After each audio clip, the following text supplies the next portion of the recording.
Well, most people expect a history of the Second World War to start with the invasion of Poland in September 1939 and then end with the death of Hitler or VJ Day in 1945. But I think this underlines the fact how we got so many blind spots. We've always had these huge blind spots about the whole subject.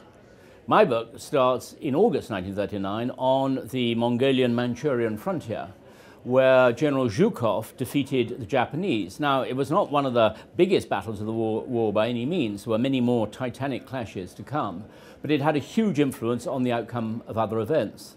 And the book finishes, curiously enough, in August 1945, again as the Soviet armies sweep across Manchuria and North China.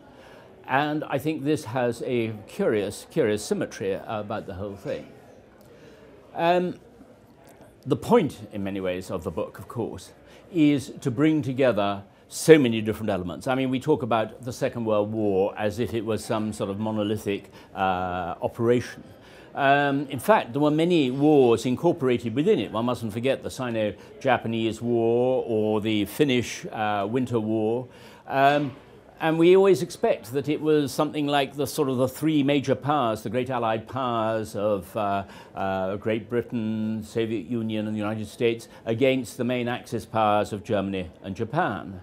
But in fact, it was far more complex than that. And I think that most people in many of the countries which have been occupied by an enemy found themselves caught up in what was essentially an international civil war.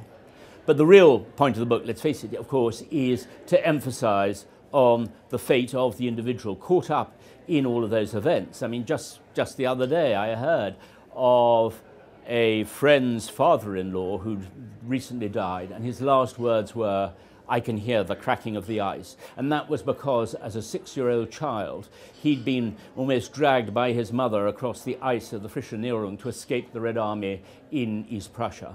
And it was therefore something which affected people for all their lives, and this is something we must never forget.